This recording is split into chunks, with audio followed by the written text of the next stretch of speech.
Hey there, fabulous performers. Welcome back to Casting Actors Cast, the podcast that helps you navigate the wild world of auditions with confidence and skill. I'm Jeffrey Dreisbach, your casting director, teacher, and industry cheerleader, here to give you the inside scoop on what really goes down in the audition room. Now, recently I had the pleasure and the challenge of sitting behind the table at both Equity Chorus Calls, ECCs, dancers and singers, and Equity Principal Auditions, EPAs. Wow. I saw some fantastic talent, but I also noticed a few common habits that could be holding performers back from booking the job. So let's break it down. If you want to up your audition game, stay tuned because I'm about to share some audition gold. This is Casting Actors Cast. Casting Actors Cast, what a show! With Jeffrey Dreisbach, we're ready to go. From agents to gigs, learn what you lack. Tune in every week, we're bringing you back. We're going to kick off the show right after this. Well, hello. And welcome to today's episode of Casting Actors Cast. As I said in the introduction, I'm Jeffrey Dreisbach. I'm a casting partner with McCorkle Casting in New York. How are you? I hope you're having a good day. I'm looking forward to sharing my experiences in the ECCs and EPA audition room. Now, listen, today we're going to be covering dancers. Next week, we're going to be covering singers. And the following week, we're going to be covering the EPAs, principal acting auditions. So I wanted to just let you know that you may think, well, gosh, you know what? I'm not a dancer, so this might not be really helpful for me. Please don't turn me off. I don't want to be turned off because here's the situation. I think that there are really useful tips for everybody, just in terms of presence in the room, just in terms of giving you some inside information about what actually takes place in the audition space. And so that's why I think you might find this valuable. And of course, you can tell I've had more coffee than God ever intended. And so I talk really, really fast. So this is not going to be a long, involved podcast today, I don't think, anyway. I'm just going to sort of let my mind go and let's just see what happens. This is that moment of the podcast where I invite you to check out Casting Actors Cast, the website. That's castingactorscast, all one word.com. There's a bunch of freebies there. There's a form that says dive into the talent pool. If you do that, it's going to open up some freebies. One freebie is a book on doing voiceover work. It's a 100-page free downloadable PDF called Conversation Pieces Out of the Studio, the voiceover workshop for professional actors. There's also a video available, Casting Secrets, What They Don't Tell You. But I'm going to tell you in this free 20-minute video from yours truly. Just also playing a little catch up on some things. My shout out to my good friends at Actors Connection. I hope you're doing well. I'm looking forward to continuing to do some work with you. And I also just wanted to let you know that we're working on perhaps a live event with the help of Actors Connection, and I'm getting really excited about the timing of this, so that hopefully stay tuned for that announcement. That should be coming up very, very shortly. All right, I think we're ready. We're going to jump into the subject at hand. Oh, finally, oh gosh, I always forget this. Please, listen, if you like what you hear today, please tell your friends. Also, please leave me a like. Please share this podcast, these podios, because I'm also on YouTube. You could also leave me a review. It would be really helpful to me as I continue to sort of push forward in the entertainment education space. I would really love to hear from you. So thank you very much for that. All right, now that's enough, right? Okay. All right, first of all, ECC dance calls. So when you show up to an ECC dance call, you need to check in with the equity monitor. There's a monitor in the room, and they get your name down. Now, listen, you can also sign in online for the slots that are available for that ECC. So make sure that you do that. But then when you do show up, you need to check in. So your name will be on the list, but your name could be added to a list if you haven't had the opportunity to sign up online, at which point they give you a number. You hang, and that's like in the form of a little, I don't know, it's just like a badge kind of idea. So hang on to that, because what happens at that point is that the choreographer and the casting director make the decision on how many people they want to come into the space, the audition room, and then they make the decision about what is a useful number. And so it might be, for example, 25. And so 1 through 25 would be the first group that comes into the audition. So it kind of makes sense. But I also want to let you know that if you're a non-equity person, and if the casting director as well as the choreography determine that they're willing to see non-equity people, as was the case when I was doing the ECCs for Barrington Stage Company, doing Camelot, we wanted to see anybody who might be interested in the production. And so, yes, we said yes to those non-equity performers as well. So I don't want to discourage those of you who are not in the union, but I did want to make it available that that is an option between the casting director, the choreographer, and the other creatives that might be there. All right, so now you got your number and you go into the room. Walking into the room. Listen, your first impression, that matters before you even dance a step. Listen, before you even start moving, you're being evaluated. So that means how you enter the room sets the tone. My suggestion is that you stride in with confidence, a relaxed smile, and an energy that says, I belong here. Please, please do yourself a favor and avoid the awkward shuffle, the over-apologetic, oh my God, what's happening? I've seen that energy as well. Or I've seen this, looking completely terrified. Listen, even if you're nervous, what I have to tell you, fake it till you make it. You're a performer, own the space. So walking into the room, putting your bag down or putting your belongings wherever and being prepared, you're probably given a few minutes to stretch, do what you can do to get yourself settled and acclimated, ooh, good word, into the environment that you've just walked into. Being comfortable in the space is very important as well. All right, moving on from there. Let's talk about clothing.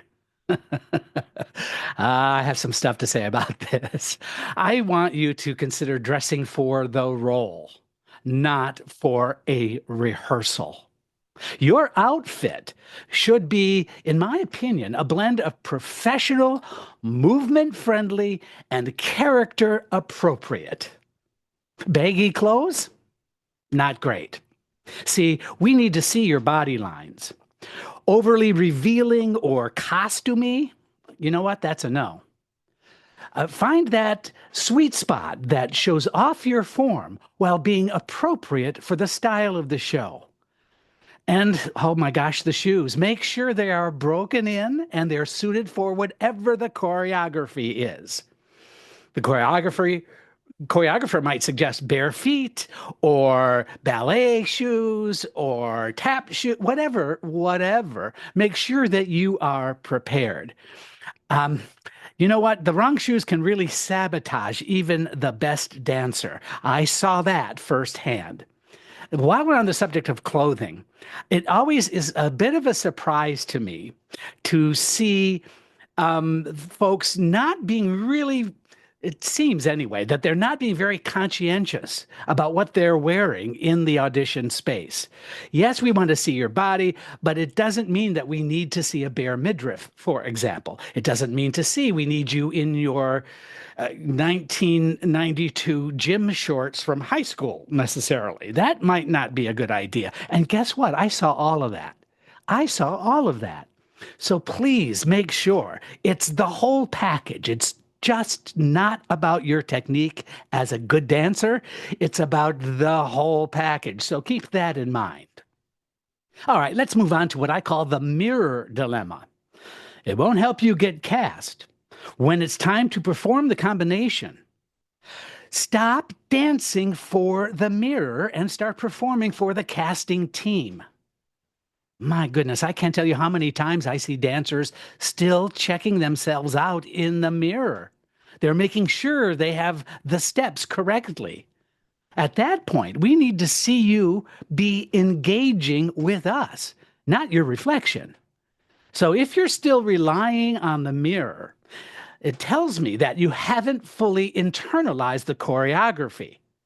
So it's important that you practice breaking away from it early in the audition process if you can.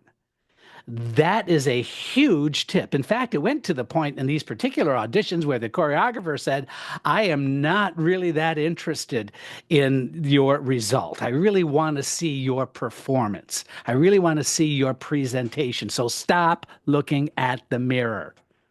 I can tell you that that's the first time I've heard a choreographer say that in an audition. And I thought, boy, that's really good information. That reliance on the mirror is useful for classes, of course, but you have to find a place or a moment that says, okay, I am now in this project. I am now performing the scene, the dance, the moment. That's, I think, really useful. So now let's move on from there. Positioning in the room.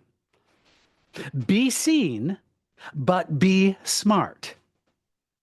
You know, you've heard the phrase out of sight, out of mind. It's so painfully true in dance auditions. If you're hiding in the back or letting others block you, you're making it easy for the panel to forget you. However, being front and center when you don't fully know the combination, that's also not a great choice.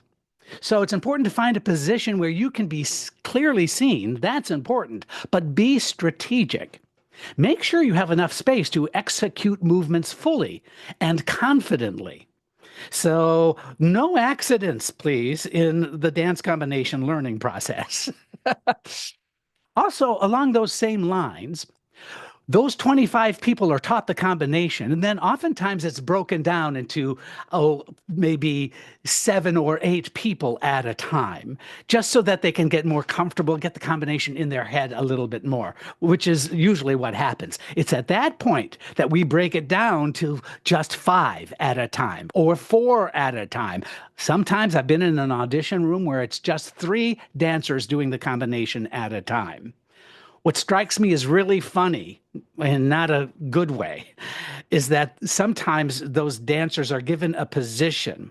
So what I did is I called out the dancers in that numerical order, starting stage left, moving stage right. So number 22, Rebecca here, and number 4, Pat here, and number 5, Billy here. And so when that happens, there's a really important moment where you need to make sure you're fully seen by the entire team. That includes both casting as well as the choreographer. Because the people on the end have a tendency, I'm not saying this is true all the time, but I'm saying have a tendency to move a little too far away from each other. That makes it difficult for the choreographer to focus on your work. They have anywhere from 3 to 5 people to observe in that period of music. And so being slightly closer together in a safe way, of course, that does really, really help. So your spatial relationship to each other as well as to the creative team becomes, I think, really an important consideration. All right, I just really helped you dancers out there make a booking. Please remember that. So let's move on from there. I think that the word comes down in my mind in terms of a dance audition to energy. And there are at least 2 distinct types of energy that I see. There's the energy while learning the choreography, learning the steps, learning the combination. And then there's energy while performing. There's a noticeable shift in energy when dancers go from learning the combo to performing it. Now, some performers, some dancers seem to come alive, while others seemed, how do I say this, drained. They seem robotic. Please do yourself a favor. Keep your energy up throughout the process. If you look exhausted while learning, we'll assume you'll look exhausted in the show. Stay engaged. Show us you can pick up choreography quickly, and then let us see that spark from the very beginning when you're performing. Number 6, this is a 6th note I wrote down, and I want to share this with you because it's about mastering the footwork first. Learn the combination first. Have your learning head on. Don't think that you need to perform. Don't practice your, I'm on stage performing mindset yet. Just master the footwork first. Next, think about where your arms are. Depending upon your technique, depending upon your training, depending upon the level of choreography, whether it's extremely difficult or not, it's really important that you start with the feet, then the arms, then bring the acting.